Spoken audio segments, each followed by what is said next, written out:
Yeah, so the graph is designed to convey really what the economics of a blend and extend transaction are. Those are very important to understand before we jump into the accounting.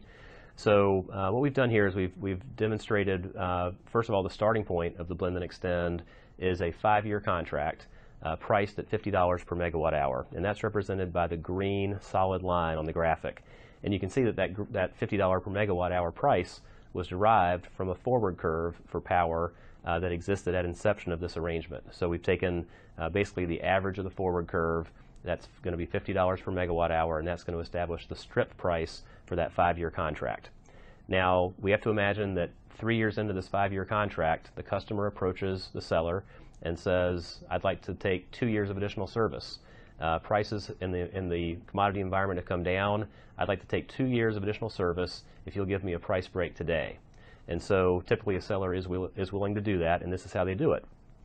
First of all, the 2 years of additional service, years 6 and 7 in our example, are priced separately. They're priced in a way that the seller gets a fair price for those deliveries. So if you look at the graph, the light blue line establishes the strip price for years 6 and 7, which in this case happens to be $40 per megawatt hour. And again, you can see that that's derived from a forward curve for electricity, which is represented by the dotted blue line, the dotted light blue line. So years 6 and 7 have been priced at $40 per megawatt hour.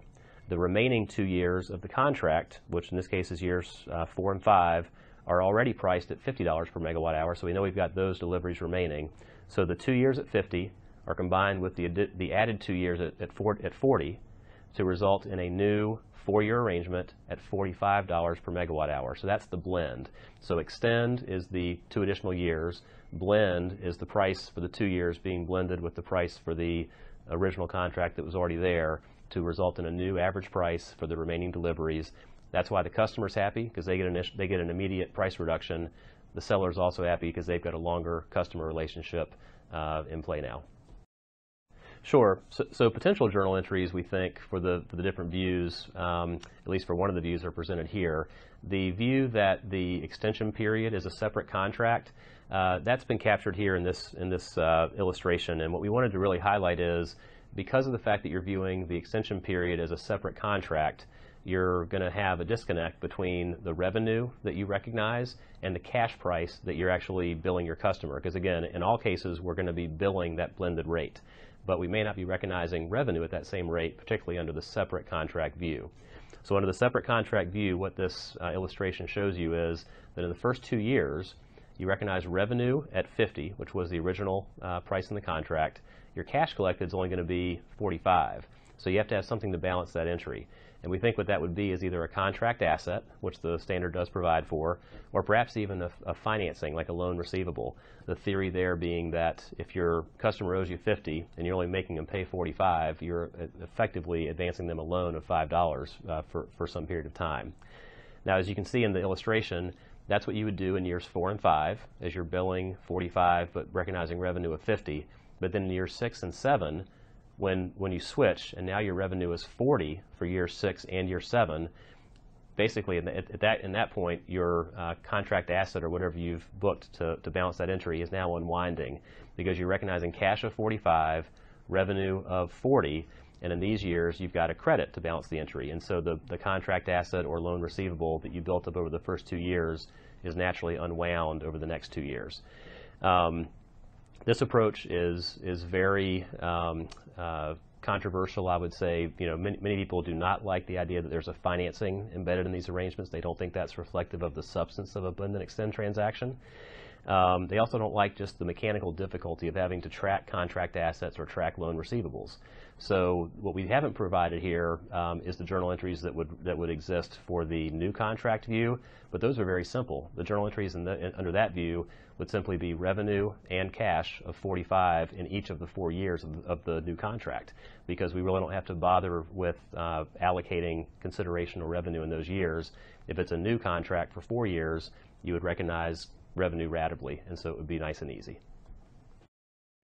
So this was an issue that we did not reach a consensus on at the task force level. There were pretty strong views on both sides of this issue. This one actually did get elevated again, went through the revenue recognition working group. They agreed that it was a good issue. Both views had merit, but they didn't want to address it because that's not really their role to arbitrate. So this one ultimately got kicked to the FASB to perform a FASB technical inquiry, which they did. And at the end of the day, the FASB came back and told us that they would actually accept either approach. So the FASB looked at it, thought both approaches had merit, thought they were both consistent with the standard, even though they achieved different outcomes. And so basically the FASB told us a couple of important things, though. They said, we don't think that a blend and extend transaction inherently involves a financing being provided to your customer. And that was a very important and good answer for the industry.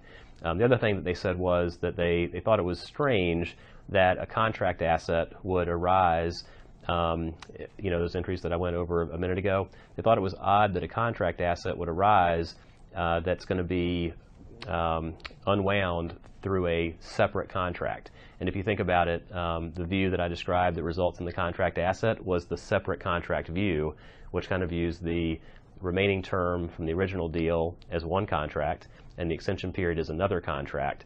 And the FASB thought that it was odd that a contract asset would arise under one contract and be resolved under another, or unwound under another. They think that contract assets and liabilities typically relate to a singular contract. And so for those reasons, they weren't feeling that they should require the application of the separate contract view. They thought that the new contract view was also a view that had merit, and so they would accept either. My expectation is that in practice, we will see almost always companies opting to apply the new contract view, the one that recognizes the revenue at the new blended rate from the modification date forward.